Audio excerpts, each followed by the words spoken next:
Welcome to another episode of Great Workday, a podcast interview that's all about gaining more joy, better results in the workplace with me, Ella Bates, skills trainer. Now today we're discussing the isolating danger of the lack of physicality being with our peers in the workplace. And it's my absolute pleasure to introduce you to our guest today, Raissa Chernushenko. I hope I've got that right, Raissa. Perfect. She's a certified traditional Japanese shiatsu masseuse for over 20 years. Through a massive list of holistic services and wellness classes, she encourages all her clients, and which we'll do today too, to regularly tune into your own bodies to achieve that greater well-being. She's also a certified practitioner in advanced facial intelligence and a 9-star key energetic interpretator. She's now incorporating this into her coaching of individuals, couples, families who seek that greater understanding of their strengths, the challenges, and the gifts through her very own business, Hand to Heart Healing, at handtoheartbeing.com. Now, not only that, she's also a dear friend of mine. Raissa's absolute pleasure to have you on the show with us today. Welcome. Oh, thank you so much. What an enthusiastic introduction. And absolutely, because you've got some really important things to say, and you shared this really beautiful quote with me that was, if there was more touch in the world, there would be less disease and fewer wars. Please share with us, how does that affect us in the workplace? What does this quote really mean? Gosh, well, I came across it. I was quite struck by it. It was apparently spoken to by a CEO of Johnson & Johnson, Jim Berg, to Tiffany Field, who's a PhD and one of the world's leading researchers in touch with the Miami Touch Research Institute.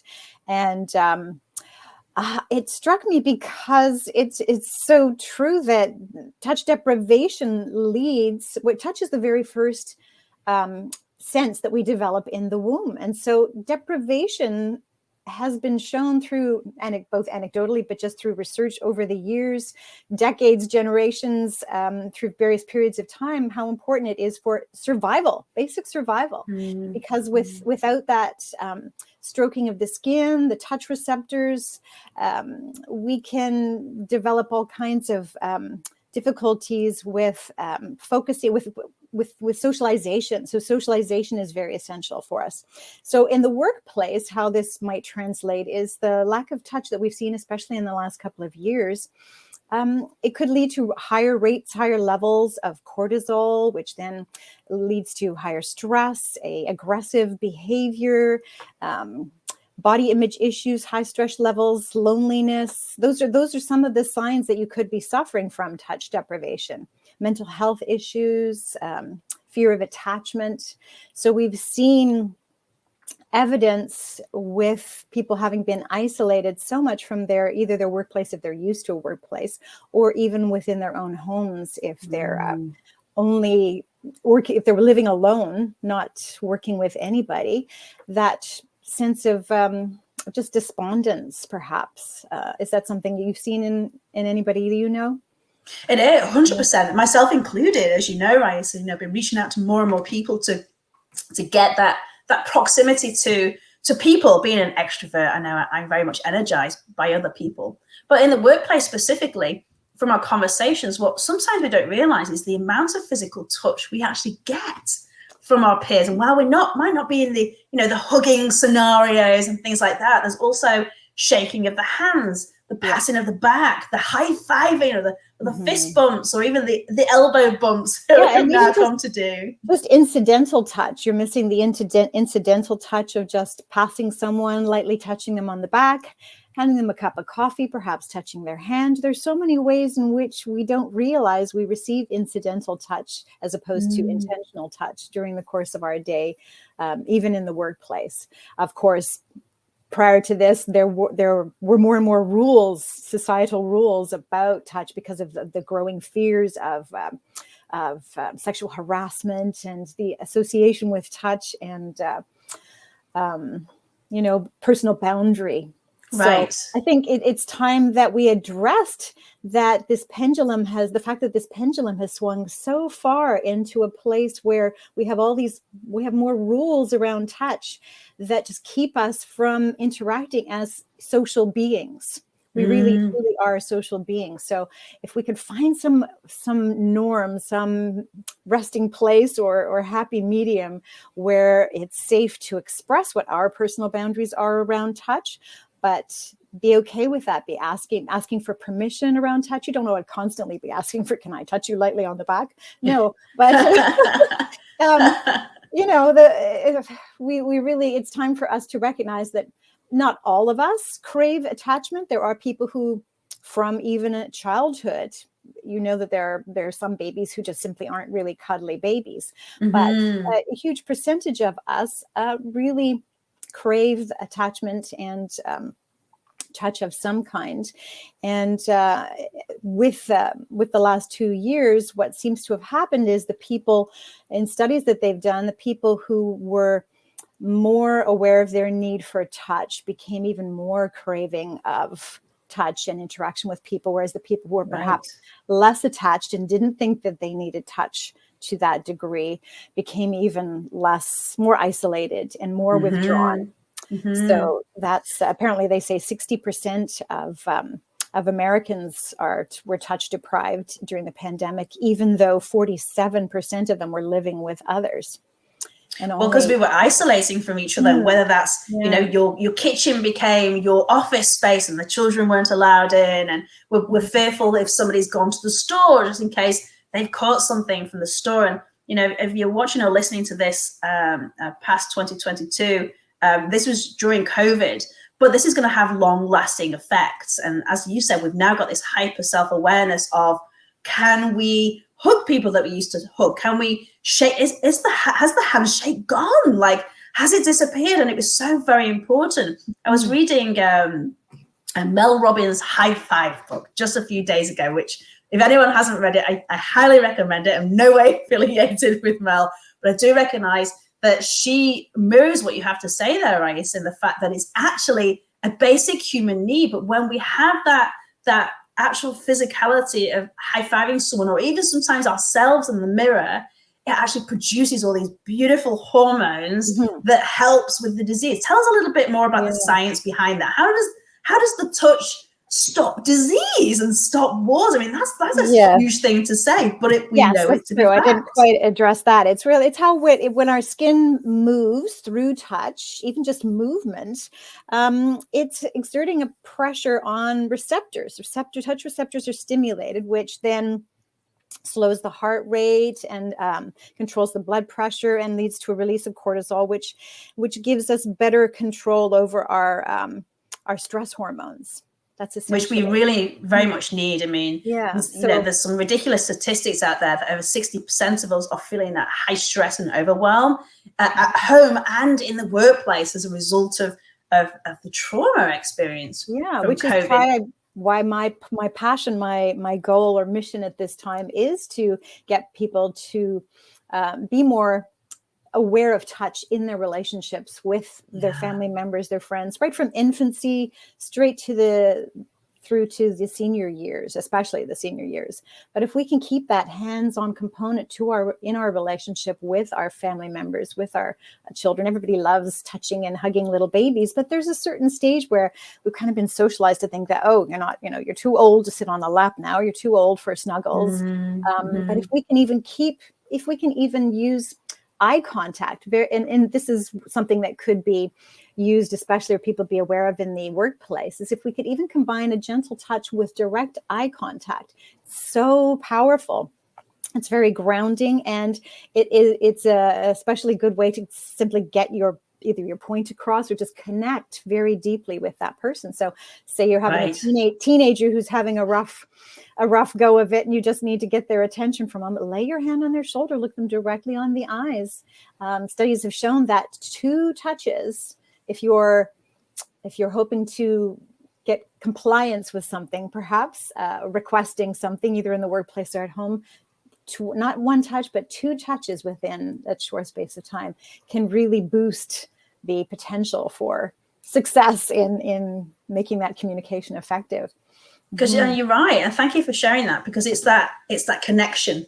There's no other connection like the physical touch. without having to be this big hugging embrace, because we all know that not all cultures have that level of proximity with each other on a comfortable level. How you've grown up, the culture of the organization that's been created, and like you say, the fear of a harassment suits, but we also want to do that. And that can be something as simple as the touching of the elbow, the touching of the chair, to the passing of the drink, the passing of the tissue if people are laughing in a meeting or whatever. So what do we do? Give us some tips here, Raissa. How do we start bringing back this conscious awareness that we require physical touch to connect socially, that we want to have it to boost our immune system and all these other wonderful factors that comes with healthy touch? How do we do that? Let's get us started. Well, start with yourself is what I like to say to people. Find ways, especially if you're isolated and you're working on your own and you're spending a good part of your day alone or even living alone, any way that you can bring awareness of touch and movement and stimulation of your skin, whether it's yoga or going for a brisk walk, but more direct ways to stimulate your skin are things like dry brushing before your shower, using a dry bristle loofah brush or loofah to circulate, to improve circulation and lymphatic flow in your body. And it feels fantastic. Your skin afterwards, it's really quite magical. Yeah. That's a great tip. I love that. And even using your shower in the shower, we all have a tendency, or most of us have a tendency towards a really warm shower, which warm baths and warm showers can be very comforting and soothing. So that might be something you'd like. But if it's the case of wanting to elevate your mood, a surprising therapeutic effect can be obtained through cold showers as well. Even if you can just start with 30 seconds of cold at the end of your shower. Just brisk. So you know me that I'm into the cold plunging. I do. Tell us about the cold plunging, because I'm sure some listeners are thinking, why would you plunge yourself into cold? And Raissa introduced me to this. And Raissa, I don't know whether you're aware of this, but I actually jumped into a cold lake just a week ago based on your recommendations. And let me tell you, boy, was it ever cold, and I might have thrown out a few expletives after jumping it in, but it was so invigorating. My whole day was energized, and I'm waiting for it to boost my immune system, but I could feel it, like my whole body was tingling afterwards. But I'd love to hear specifically, and we're not all suggesting that everybody goes and plunges into an ice dip right here and now. There would be some contradictions or contraindications if you have heart conditions and things like that. Right. But tell us what got you into it, and what you're finding are the benefits of being with cold water. Well, I grew up in the Finnish tradition, having lived in Finland for 4 years, of taking the traditional Finnish sauna, as they call it. We know as sauna here. And sometimes even rolling in the snow or going outside and briskly rubbing snow on our body. So after we lived for 4 years in Finland, my father built a sauna extension onto our home in Canada. And so I had that introduction myself. And I didn't realize how much I was missing that aspect of the sauna, because I have a far infrared sauna in my home, but I was missing that contrast. You can go in and out of the shower, but I guess I woke up, I've been wanting to do the polar plunge, the New Year's Day polar plunge, for years, and there was always an excuse like, I've got sniffles, or but this past New Year's Day was moderately warm for Canada on New Year's Day. It was 3 degrees Celsius, and there wasn't any snow on the beach. So I thought, I'm going to go for it this year, darn it. So I joined a group of people who were doing that, and it was in and out, a big yahoo, a lot of jogging on the spot, and that gave me this sense of such power, such empowerment, and sense, the adrenaline rush lasted the whole day. But then I did it again in a creek in March. And then I did a couple of facilitated plunges in the middle of the summer in one of those big troughs full of ice water. And that was also facilitated by breath work. So if you've heard of Wim Hof, the Iceman, who promotes the idea of cold water plunging, there is a certain way of using your breath to really help get yourself into a more meditative state, and thus make it very present. So there was no movement within the trough. It was all just very meditative and just simply an awareness of how this is affecting your body, going into a really deep state of meditation, focusing on your breath. And I have to say, the second time I did it, I actually stayed in about 11 minutes. And Wow. yeah, and I was quite thrown by that. I had no idea I'd be able to last that long. But you truly do reach it really gives you just this opportunity to really tune into your body and every little thing happening in it, every little change, aware of the sensations of cold, but also even, the sensation of being aware of the blood moving in your body and your breath and where it travels in your body and where your mind goes. So, finding ways, so bringing back to how we can implement touch into our lives, let's tune into our bodies. Let's be more aware of sensations in our bodies, even just closing your eyes and doing a mental scan from head to toe and think, okay, where am I feeling wrong in my body right now? And where am I feeling right in my body? Where do I feel coolness or heat? Where do I feel darkness or light? Just do that mental scan.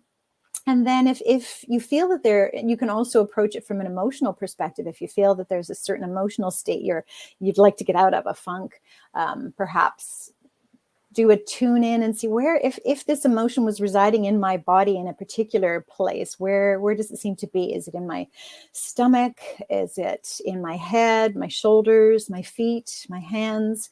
And just intuitively work on that area. Say you have a lot of tension in your hands. If you're the type of person who clenches their fists a lot when you're upset, work on opening those hands, massaging them. If you're spending a lot of time on the keyboard, work on massaging your hands, which incidentally is a really great way to help you with sleep in the evening too. Just doing a nice hand massage before bed, touching all those receptors, because they're like with reflexology, there's a map of the body in the hands as well. So you can tell Raissa, you're very, very passionate about this, and this is such a great awareness for me. Thank you for solidifying what we've already talked about and reminding me of these beautiful things we can do to simulate our bodies and wake it up, because we need to be more present in the moment and really in tune with who we are, which is why you do what you do. And please do go and check it out, handtoheartbeing.com. You can read more there. But I have one last question for you, Raissa, before we wrap up here. I already asked you my formal wrap-up question, so I'm going to throw you on the spot here. What do you think would be useful for them to teach in schools today so that we don't get into our 20s, 30s, 40s and forget the importance of healthy touch? I would love to see massage being taught in schools. There have been studies done by a Swedish massage therapist that indicated that teachers who were able to teach children how to do massage on each other, just a gentle back rub, or with permission, of course, were spent about 20 minutes less per day trying to get the children's attention. And it resulted in children who felt more grounded, more confident, greater self-esteem, and were able to let go of what was at home. They were able to be more present, let go of the troubles that they might have left behind at home, and just truly be present in the classroom, because they really had a grounding in feeling good in their bodies. Yeah. Yes. That's the key, isn't it? We want to feel good in our bodies and be absolutely present in this beautiful moment that we're gifted, because we're just so busy. Let's get stuff done. Let's tick off things from our to-do list. Let's get into the next meeting. We need to be more present. And I'm really happy to hear, I have younger children and they're in school, and I'm thrilled to hear that they are starting to bring in things like that. It's more meditation, yoga, mindfulness, being present, being brought into the school place. But let's do it more. If you're hearing this from the education system, bring it in more. You've heard it here today. And do it with your children at home. Touch your children at home. Have massage time. You don't have to be trained. Do a massage. You can come to me for some training, but just intuitively ask your children where they'd like to be touched. Yeah. And it's doing that in that healthy way, isn't it? And breaking down these barriers that without, with permission, as you said, healthy touch can promote so much. Well, Raissa, it's been an absolute pleasure to have you on today. Thank you so much for these amazing tips. I'm definitely going to try the looking after my hands before I sleep. Who doesn't need a good sleep? Thank you again. And thank you for our listeners for joining us for this episode of Great Work Day, a podcast that's all about gaining more joy and better results in the workplace. And I really hope you've enjoyed the conversation today between myself and Raissa, and that you'll check out how we could possibly help you grow in your career and your confidence, your capabilities, and the skills you need to have the great work day every single day. And to listen to another podcast with us at Great Workday, simply subscribe on our YouTube channel, iTunes, Amazon, Spotify, Google, and Anchor. Bye for now.